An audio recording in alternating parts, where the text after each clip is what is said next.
নমস্কার সবাইকে, বড়দের প্রণাম জানিয়ে আবারও একটি ভিডিও শুরু করছি। রিক্তা লাইফস্টাইলে সকলকে স্বাগত জানাই। এটি গতকালের পূর্ণিমার ভিডিও, পূর্ণিমা ছিল তাই দেখো গোপু সোনাদের ভোগের থালিটা আমি কিভাবে রেডি করলাম সেটাই তোমাদের সাথে শেয়ার করলাম। দেখো এখানে প্রথমে আমি সব কিছু কিনে নিয়ে চলে আসলাম। যেমন ভাবনা তেমন কাজ। প্রথমে ভাবিনি যে কি কি ওর জন্য আয়োজন করতে পারবো বা আগের থেকেও ভেবে রাখিনি। আমি যখন বেরোচ্ছি তখনই আমি গোপুদেরই বললাম যে তোদের আজকে কি খেতে ইচ্ছা করছে, আমাকে মনে মনে তোরা সেই রকমভাবেই কিন্তু কিনিয়ে নিস। জানি না তোমরা কে কতটা বিশ্বাস করবে, কিন্তু এটা আমার মনের বিশ্বাস বা আমার দিক থেকে আমি যতটা বুঝি সেইটুকুরই বিশ্বাস তোমাদের সাথে শেয়ার করছি। তোমরা বিশ্বাস করো, আমি মানে মনের দিক থেকে আমি ভীষণ পরিমাণে ওদেরকে বিশ্বাস করি এবং আমি কিন্তু যেরকমভাবে বলেছি সেরকমভাবেই কাজটা হয়েছে। ওদের জানি না কেন মনে হলো যে ওদের ফ্রাইড রাইসটা করে দিই, তো তার জন্য আমি যথারীতি সব কিছুই কিনে নিয়েছিলাম। আর পায়েসটা তো ওদের খুব প্রিয় জিনিস, পূর্ণিমা মানে পায়েস না করে দিলে হবে না।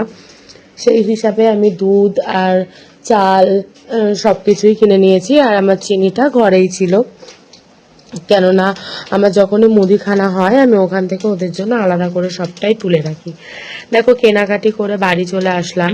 ওদের যেহেতু 12টার মধ্যে ভোগ দিতে হয় তাই আমি তাড়াতাড়ি করার চেষ্টাও করছি, কেননা আমি একটু আবার ডাক্তারখানায় গেছিলাম, আমার একটু দেরিও হয়ে গেছিলো।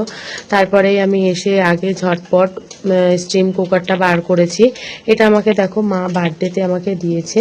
তোমাদের যদি কারোর পছন্দ হয়ে থাকে বা কারোর যদি প্রয়োজন লেগে থাকে যে ভোগ করবে বা কিছুর প্রয়োজন, আমাকে অবশ্যই জানাবে।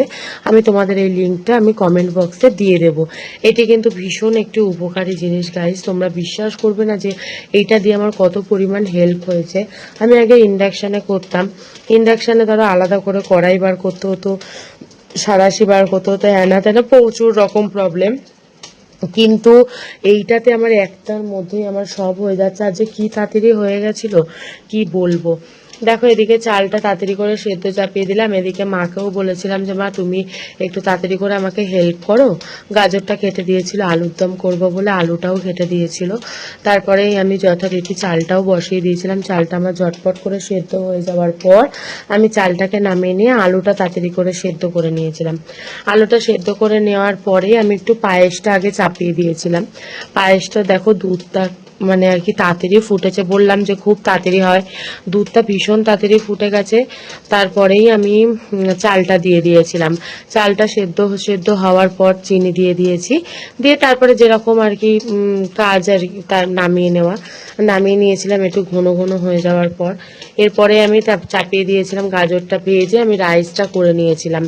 রাইসটা কিন্তু দারুণ হয়েছিল, আমি নিজেও বুঝতে পারিনি যে চালটা আমি হয়তো এত সুন্দর নামাতে পারবো। ওই যে বললাম সবই প্রভুর কৃপা, তার কৃপা ছাড়া কোনো রকম কিছুই সম্ভব না। এত সুন্দর যে টেস্ট হয়েছিল। আমার ছেলে তো দুপুরবেলায় ভাত খায়নি, বলছে মা আমি গোপুর ভোগটাই খাবো। আর এত সুন্দর যে চালটা ঝুরঝুরে হয়েছিল, মানে তোমাদের সেটা বলার বাইরে, কল্পনার বাইরে। তাই ছোটোখাটো ভোগ করার জন্য বা ছোটোখাটো যদি তোমাদের কোনো রকমভাবে ঘরে দরকার থেকে থাকে, সেই জন্য তোমরা কিন্তু এটা কিনে নিতে পারো। এটি খুব কমের মধ্যেই, কম প্রাইসে তোমরা এটা পেয়ে যাবে। এটা খুব সুন্দর একটি হেল্পের জিনিস আমাদের মতন মানে খুব শর্ট টাইমে ব্যস্ততার মাঝেও যে যাদের মনে হবে যে ঠাকুরদেরকে একটু ভোগ করে দেওয়ার জন্য। যাই হোক আমার এদিকে সব কিছু হয়ে গেছিলো, ভোগটাও হয়ে গেছিলো। আলুর দমের জন্য আমি আলুটা ভেজে নিয়ে, আমি তো আলাদা করে কোনো মশলা দিইনি, আমি নুন হলুদ দিয়ে তাতে আর কি নামিয়ে নিয়েছিলাম একটু ঘি দিয়ে নিয়ে। কিন্তু বললাম যে ঠাকুরের ভোগ বলে কথা, খেতে অপূর্ব হয়েছিল। তারপরে যথারীতি ওনাদের ভোগটা আমি সুন্দর করে সাজিয়ে নিয়ে যা কাজ চান করিয়ে নিলাম। তাদের তো চান তো করতেই হবে যেহেতু গরম। আমার দুই গোপু সোনাই চান করে নিল। এই যে বললাম যে মায়ের হাতের তৈরি জামা ওরা খুব সুন্দরভাবে পরে নিল। দুজনারই কিন্তু যে জামা দুটি পরেছে দুজনারই মায়ের হাতের তৈরি জামা। তারপরে ওদেরকে আমি সুন্দর করে ফুল দিয়ে সাজিয়ে নিলাম আমার মন মতন। এগুলো সবই আমার গাছের ফুল। দেখো ফুলগুলো কেমন তোমরা সেটাও আমাকে জানাবে কমেন্ট বক্সে। এই যে আমি সুন্দর করে সাজিয়ে নিয়ে ওদের যেহেতু ভালো করে সেজেছে তাই জন্য একটু ফটো না তুললে তো হয়ই না। দেখো খুব সুন্দরভাবে ওরা ফটো তুলে নিয়েছে। চলো আজকের মতন ভিডিওটি আমি এখানেই শেষ করছি। ভালো লাগলে অবশ্যই লাইক সাবস্ক্রাইব করে পাশে থেকো। চলো টাটা।